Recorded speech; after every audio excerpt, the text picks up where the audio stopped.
नमस्कार। विज्ञान प्रौद्योगिकी नवाचार और आविष्कार के कार्यक्रम ज्ञान विज्ञान में आपका स्वागत है। मैं हूं स्मृति रस्तोगी। पिछले कुछ हफ्तों से हम लगातार कोरोना संकट और उससे जुड़े वैज्ञानिक समाधानों की जानकारी आप तक पहुंचा रहे हैं। आज के इस विशेष अंक में भी हम बात करेंगे कोरोना संकट के दौरान मनाए गए राष्ट्रीय प्रौद्योगिकी दिवस की और बताएंगे कोरोना के खिलाफ लड़ाई में कैसे कारगर साबित होगी वायरस की जीनोम सीक्वेंसिंग। तो शुरुआत करते हैं इस अंक की सुर्खियों से। 11 मई को मनाया गया राष्ट्रीय प्रौद्योगिकी दिवस। डिजिटल कॉन्फ्रेंस में वैज्ञानिक, नीति निर्माता और उद्योग प्रतिनिधि हुए शामिल। विज्ञान प्रौद्योगिकी द्वारा अर्थव्यवस्था होगी रीबूट। प्रौद्योगिकी दिवस के मौके पर मौजूदा उपायों और भविष्य के समाधानों पर चर्चा। और कोरोना वायरस की जीनोम सीक्वेंसिंग तैयार। CSIR की प्रयोगशालाओं में विश्व स्तरीय अनुसंधान जारी। और अब खबरें विस्तार से। कोविड-19 संकट से निपटने के लिए विज्ञान और तकनीक की मदद से ही निदान तलाश किए जा सकते हैं। देश के वैज्ञानिकों और शोधकर्ताओं ने बहुत कम समय में कई उपाय तलाश भी कर लिए हैं। लेकिन बीमारी के अलावा सवाल प्रभावित हुई अर्थव्यवस्था का भी है, जिसे इस समय दोबारा खड़ा करना भी विज्ञान और प्रौद्योगिकी अनुसंधान से ही संभव है। इसी विषय पर इस बार का राष्ट्रीय प्रौद्योगिकी दिवस मनाया गया। पेश है ये रिपोर्ट। 11 मई को राष्ट्रीय प्रौद्योगिकी दिवस के अवसर पर एक डिजिटल कॉन्फ्रेंस का आयोजन किया गया। विज्ञान एवं प्रौद्योगिकी विभाग के निकाय प्रौद्योगिकी विकास बोर्ड और भारतीय उद्योग परिसंघ द्वारा आयोजित इस सम्मेलन का विषय था रीस्टार्ट, विज्ञान प्रौद्योगिकी और अनुसंधान ट्रांसलेशन द्वारा अर्थव्यवस्था को रीबूट करना।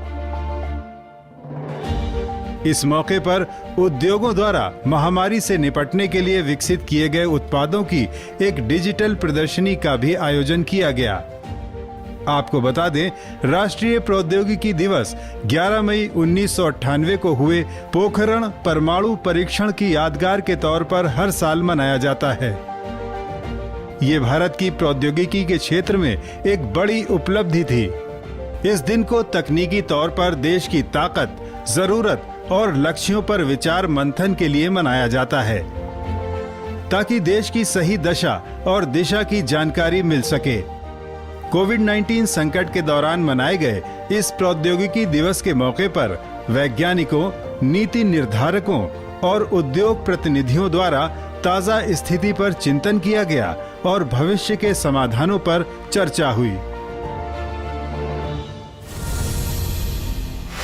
इस डिजिटल कॉन्फ्रेंस की अध्यक्षता कर रहे विज्ञान एवं प्रौद्योगिकी, स्वास्थ्य और परिवार कल्याण तथा पृथ्वी विज्ञान मंत्री डॉक्टर हर्षवर्धन ने कोविड-19 से लड़ने के लिए देश के पूरे विज्ञान एवं प्रौद्योगिकी इकोसिस्टम की सहयोगात्मक भावना की सराहना की और इस संकट में व्यापक आर्थिक प्रभाव को कम करने पर जोर दिया। Within a short period of time, India has been able to mobilize thousands of researchers in the country to work round the clock to develop new testing kits, protective equipment, and respiratory devices, etc.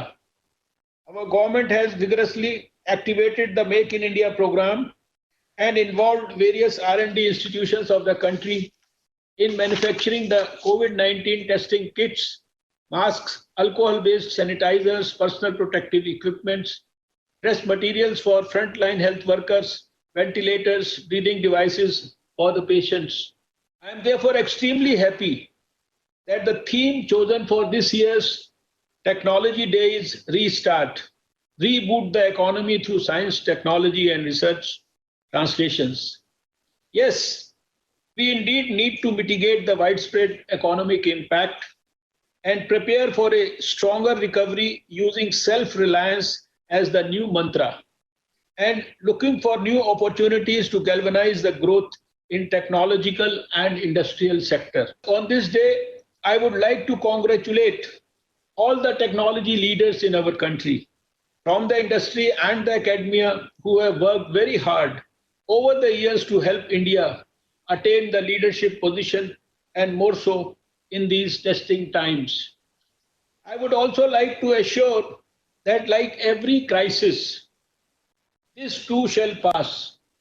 And like always, we will bounce back and shall emerge stronger. But COVID 19 will leave behind a profound impact on our lives.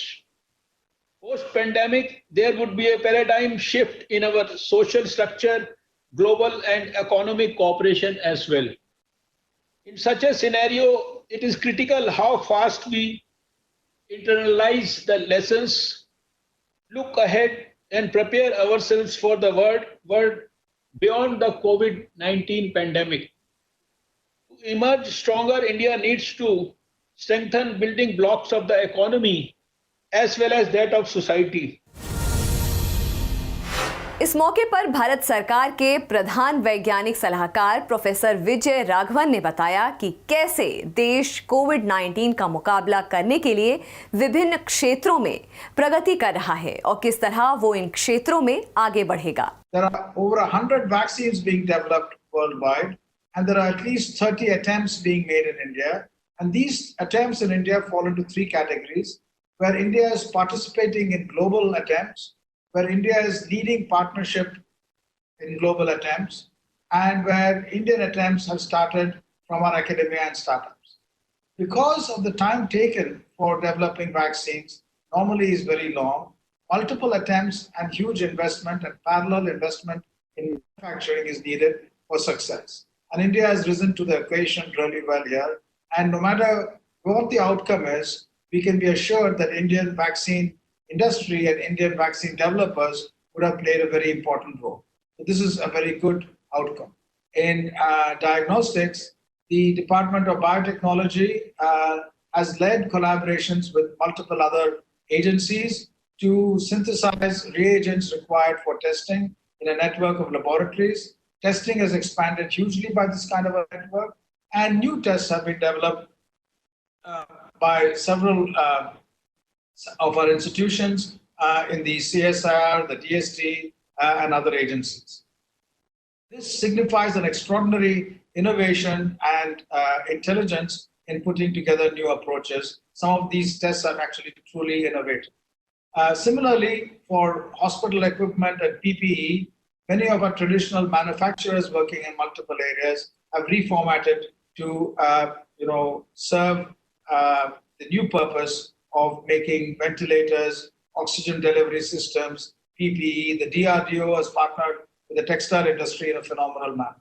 So this is not just for the immediate requirements. Our Ministry of IT, various government agencies such as NITI Aayog have worked in a public-private partnership model to develop contact tracing applications, which over 90 million people downloaded the Arogya Setu app. And in addition to the 3 points which Mr. Vikram Kirloskar mentioned about hygiene, wearing masks, and social distancing, testing, tracking, and tracing are very, very important to crush the disease as we go forward and allows us to be one step ahead of the disease while we wait for a vaccine. So in summary, we have done really well in breaking a variety of barriers, coming out of our silos and going ahead. Now the challenge to us is to keep this tempo of interaction and collaboration, which has come so naturally during a crisis. We have to keep it going after the crisis and as we exit the lockdown. WHO की उप महानिदेशक doctor Soumya Swaminathan ने भी conference में हिस्सा लिया। उन्होंने महामारी से निपटने में विज्ञान और WHO की भूमिका पर जोर दिया और कहा कि कोविड-19 वैक्सीन के विकास के लिए भारत की भागीदारी महत्वपूर्ण है। As has been said many times, I think the way out of this pandemic is through science, because it's a new virus and we're learning something new about it every day. It is scientists who should be leading this fight, and in fact, who are leading this fight. Not just in terms of the development of diagnostics, vaccines, and drugs, but also in terms of understanding and communicating about this disease. Early on, we coined the word infodemic. There was a pandemic due to the virus, but also an infodemic, an information epidemic. A lot of it is false and misinformation, misleading information, myths and beliefs. And that's why it's so important for science communication to be done in a way that reaches the public and where they can understand and act appropriately. A few words I would like to mention on what WHO is doing on the development of these new tools, particularly vaccines, because I believe that India will play an important role in this. In fact, the world cannot, I think, have enough vaccines for everyone if India is not part of the process. About 2 weeks ago, the WHO launched something called the ACT Accelerator, which is access to COVID tools, accelerating the development and making sure that there is access of these new tools to everyone, everywhere, regardless of their capacity to pay. Since then, there has been an online pledging event on May 4th, which was led by the President of the EU. And this pledging is open now for the next couple of weeks for countries to join. About 40 heads of state so far have pledged their involvement or their financial contribution or both in this accelerator.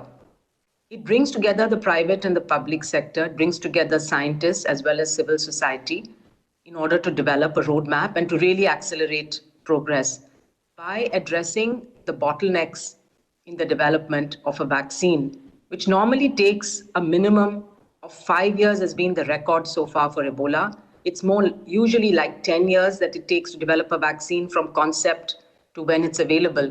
We don't have the time to wait, obviously, for 10 years or even 5 years. The aim is to get a vaccine out in a year or so, or even less if possible. It's not enough to just do the scientific part of developing and testing the vaccine. The manufacturing and scale up, procurement, supply chains, and getting health systems ready to vaccinate populations is really going to be very important. And all of these have to be done in parallel. Conference में नीति आयोग के सदस्य doctor V के सारस्वत ने विभिन्न तकनीकी समाधानों पर बात की, जो न सिर्फ वायरस को प्रबंधित करने बल्कि अर्थव्यवस्था को दोबारा खड़ा करने के लिए भी आवश्यक होंगे. I would say when we talk of lockdown economy for the cities, we need to focus on smart surveillance, location-based systems, online civic services, indoor farming, autonomous stores, and prefabricated construction systems and sickness mapping. These are some of the measures which you have to take as far as the lockdown of cities are concerned. When you talk of lockdown of economy for industry, our major effort should be on the real-time supply chain monitoring, fleet management for management and telematics. Autonomous vehicles will have to find place. Augmented reality and virtual reality will also be playing a major role in the years to come to solve these problems. And certainly we have to focus more and more on the digital factory. Lockdown management for individuals, certainly that's a major issue where shared streaming and entertainment has to be taken care of.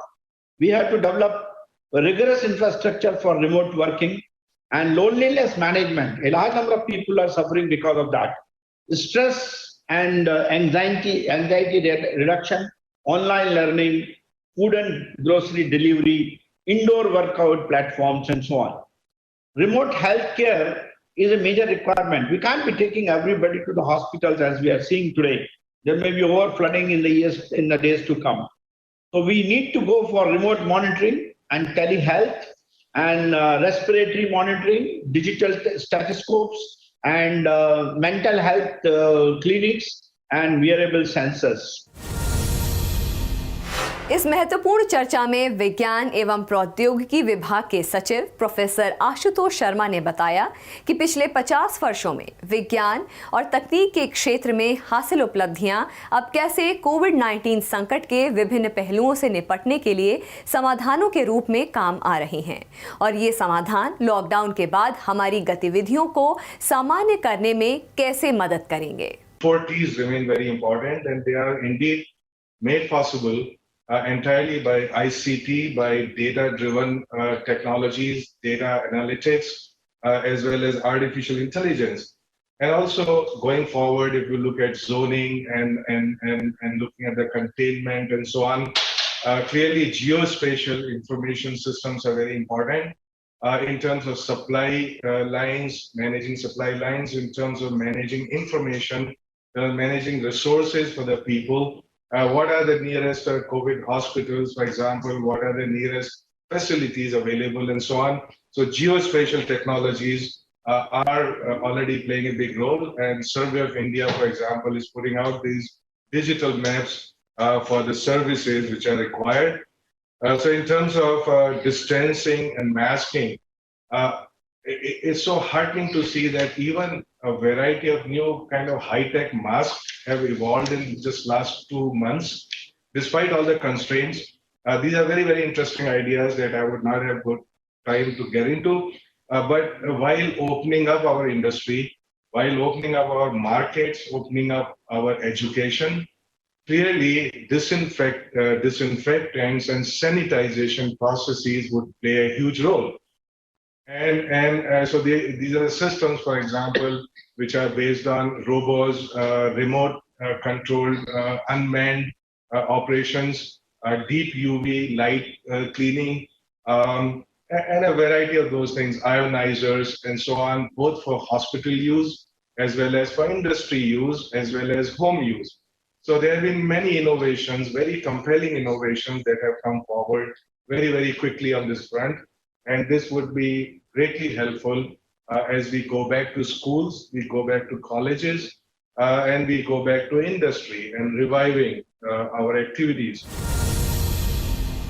ज्ञान विज्ञान में वक्त हो गया है एक छोटे से ब्रेक का, अभी लौटते हैं।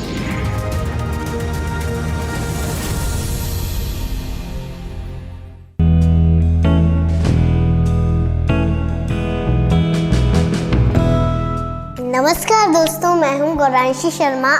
मेरे मन में एक विचार आ रहा है कि कोरोना फैल गया और एक लॉकडाउन हो गया और हम घर पे बंद हो गए हैं और है ना, स्कूल भी नहीं जा पा रहे, खेलने नहीं जा पा रहे। मैंने भगवान जी से पूछा कि मेरे पास भगवान जी ने कितनी सारी चीज़ें हैं, मैं टीवी भी देख सकती हूँ, अपने टॉयज के साथ खेल भी सकती हूँ, पानी भी पी सकती हूँ, खाना भी खा सकती हूँ, बहुत कुछ करती हूँ।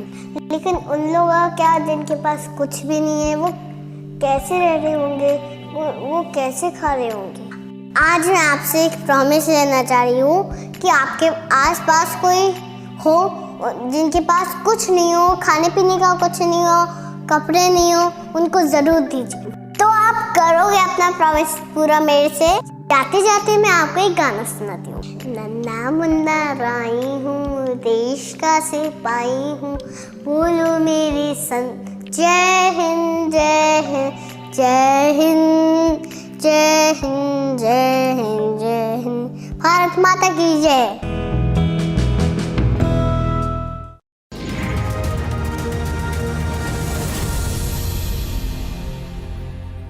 ज्ञान विज्ञान में आपका एक बार फिर स्वागत है। किसी भी दुश्मन को हराने या उससे बचाव के लिए बहुत ज़रूरी है कि उस दुश्मन के बारे में हमें ज़्यादा से ज़्यादा जानकारी हासिल हो। इसी तथ्य को ध्यान में रखकर वैज्ञानिक कोरोना वायरस की जीनोम सीक्वेंसिंग पर काम कर रहे हैं ताकि उसकी उत्पत्ति और उसमें आ रहे बदलाव को समझा जा सके। वैज्ञानिक तथा औद्योगिक अनुसंधान परिषद की कई प्रयोगशालाओं ने इस काम में सफलता हासिल की है। क्या है ये जीनोम सीक्वेंसिंग और इससे क्या फायदा होगा, आइए जानते हैं ज्ञान विज्ञान की इस स्पेशल रिपोर्ट में। चीन के वुहान शहर से फैला कोरोना वायरस कुछ ही महीनों में लगभग पूरे विश्व को अपनी चपेट में ले चुका है। इस वैश्विक महामारी में लाखों लोग अपनी जान गंवा चुके हैं और प्रभावित देश लॉकडाउन की स्थिति में आर्थिक नुकसान का सामना कर रहे हैं। दूसरी तरफ युद्ध स्तर पर इस संक्रमण का समाधान तलाशने का काम चल रहा है। टेस्टिंग किट से लेकर टीका विकसित करने की कोशिश की जा रही है। भारत सरकार के वैज्ञानिक तथा औद्योगिक अनुसंधान परिषद की कई प्रयोगशालाओं में अलग अलग तरह से इस वक्त कोरोना वायरस की जीनोम सीक्वेंसिंग यानी अनुक्रम पर काम चल रहा है। इनमें से एक है दिल्ली स्थित जीनोमिकी और संवेद जीव विज्ञान संस्थान। IGIB के वैज्ञानिकों की एक टीम ने पिछले दिनों में लगातार काम कर इस नोबल कोरोना वायरस की जीनोम सीक्वेंसिंग की है। 30,000 कॉइन्स के मिला के कोरोना वायरस बना है। अब हमें ये जानना था कि ये जो कोरोना वायरस हमारे इंडिया में आया है, इस कोरोना वायरस का उनका अरेंजमेंट क्या है, उनकी बनावट क्या है। तो उन सारे जो पॉइंट्स हैं या बेसिस हैं, उनको करके ये कोरोना वायरस अपने आप को किस तरह से सजावट में करके भारत में इन्फेक्शंस में आगे बढ़ रहा है, तो हमें ये जानना ज़रूरी था। अब उसको जानने का एक ही तरीका है, वो है सीक्वेंसिंग करना। अब सीक्वेंसिंग में हम क्या करते हैं, तो सीक्वेंसिंग में हम ये जानने की कोशिश करते हैं कि ये जो 30,000 अलग अलग पॉइंट्स है वो किस तरह से अरेंज्ड है, वो किस तरह, क्या पैटर्न है उनका। वो पैटर्न जानने के लिए ही हमें सीक्वेंसिंग करने की ज़रूरत पड़ी। जीनोम सीक्वेंसिंग असल में उस प्रक्रिया को कहा जाता है जिसकी मदद से किसी विशेष जीव की पूरी डीएनए या आरएनए श्रृंखला का पता लगाया जाता है, यानी उनमें मौजूद तत्वों के क्रम की जानकारी निकाली जाती है। कोरोना वायरस आरएनए यानी राइबो न्यूक्लिक एसिड आधारित वायरस है, जो कि डीएनए की तरह ही किसी जीव की संरचना में महत्वपूर्ण भूमिका निभाता है। कोरोना की आरएनए जीनोम सीक्वेंसिंग की जा रही है। ये विधि बीमारियों का पता लगाकर उसका त्वरित इलाज और आने वाली पीढ़ी को रोग मुक्त करने में कारगर साबित हो सकती है। फिलहाल IGIB के वैज्ञानिकों ने अब तक इस वायरस की 104 सीक्वेंसिंग पूरी कर ली है। इस काम में राष्ट्रीय रोग नियंत्रण केंद्र NCDC ने अहम भूमिका निभाई। NCDC ने शोधकर्ताओं को देश भर से पॉजिटिव सैंपल उपलब्ध कराए हैं। This sequencing project is undertaken together with CSIR, and with that we will try to understand the whole the genome of the particular virus which is circulating in the Indian subcontinent, in the various areas, various states, various districts and all, so that we can correlate it somewhat clinico-epidemiological picture which is emerging, particularly with regard to the mortality which is varying from state to state, and the type of attack or the virulence which we are observing in the community. हमने पहले protocol decide किया, फिर उस protocol को लेके हमने positive samples को लेके आगे सीक्वेंसिंग के लिए स्ट्रैटेजी बना के लाइब्रेरीज बनाई, सीक्वेंसिंग की, एनालिसिस की, और फिर हमने पूरी जीनोम की असेंबली की कि हाँ ये 104 कोरोना वायरस के जीनोम्स में यूनिकनेस क्या है, सिमिलरिटी क्या है, डिसिमिलरिटी क्या है। तो ये सारी चीज़ें हमें फिर पता चली इस पूरे प्रोजेक्ट के दौरान, जो कि अभी कंटिन्यूइंग है आगे के लिए भी। विशेषज्ञों के अनुसार आम सूक्ष्म जीवों की तुलना में वायरस में बदलाव की दर ज्यादा पाई जाती है और इनकी आनुवांशिक सामग्री तेजी से बदलती रहती है। ये वायरस एक से दूसरे मानव शरीर के भीतर गुजरते समय अपनी संरचना बदलता रहता है, जिसे म्यूटेशन कहते हैं। हालांकि अब तक की जानकारी के मुताबिक भारत में मिले कोरोना वायरस की जेनेटिक संरचना 99.9% वुहान शहर में मिले वायरस के समान थी, लेकिन कुछ देशों में कोरोना के स्वरूप में बदलाव की रिपोर्ट भी आई है। चूंकि भारत में भी अलग अलग स्थानों से वायरस पहुंचा है और अब ये तेजी से एक राज्य से दूसरे राज्य तक फैल रहा है, ऐसे में जीनोम सीक्वेंसिंग से ही सही अध्ययन और बदलाव की पहचान की जा सकती है। इसलिए देश के अलग अलग स्थानों, राज्यों से सैंपल लेकर उनकी सीक्वेंसिंग की जा रही है। इससे न सिर्फ उस खास वायरस की उत्पत्ति और परिवर्तन का पता चलेगा, बल्कि इस संक्रमण के विरुद्ध दवा या टीका विकसित करने में भी सहायता मिलेगी। सीक्वेंसिंग जब हम कुछ एक नंबर तक कर लेंगे तो हमें पता चलेगा कि हाँ भाई, भारत के डिफरेंट जोग्राफिकल पार्ट में, डिफरेंट राज्य में कोरोना वायरस के इतनी तरह की वैरायटी हमें दिख रही है। उसमें ये यूनिक जीनोमिक वेरिएशंस दिख रहे हैं। उन सबको एक साथ लेते हुए फिर उसके बाद हम वो जो जानकारी है वो यूज़फुल होगी ये डिज़ाइन करने के लिए। ये जो जीनोम का रीजन है वो इस ड्रग का टारगेट हो सकता है, या जीनोम का ये रीजन को लेके हम वैक्सीन बना सकते हैं, या इंटरनेशनली भी जो दवाइयाँ अवेलेबल है वो दवाइयाँ क्या भारत में पूरी तरह से काम करेंगी, उनकी जानकारी के लिए भी हमें भारत में जितने भी कोविड के जीनोम्स की जानकारी हम इकट्ठा कर पाएंगे, वो हमें इस बात की सहूलियत देंगे कि हाँ, जो बाहर की दवाइयाँ हैं वो जीनोम के इस पार्ट को टारगेट कर रही हैं, और वो टारगेट्स इंडिया में भी टारगेट करेंगे तो अच्छी कामयाबी मिल सकती है। वैज्ञानिक तथा औद्योगिक अनुसंधान परिषद ने फिलहाल IGIB द्वारा तैयार 53 जीनोम अनुक्रम अंतर्राष्ट्रीय संस्था global initiative on sharing all influenza data को सौंपे हैं, और मई माह में ही 450 से ज़्यादा अतिरिक्त नए अनुक्रम जमा कराने की संभावना जताई जा रही है, जिनमें IGIB द्वारा किए गए 104 जीनोम अनुक्रम शामिल हैं। ये जीनोम अनुक्रम वायरस के खिलाफ लड़ने और इस महामारी को जल्द से जल्द जड़ से खत्म करने में सहायक होंगे।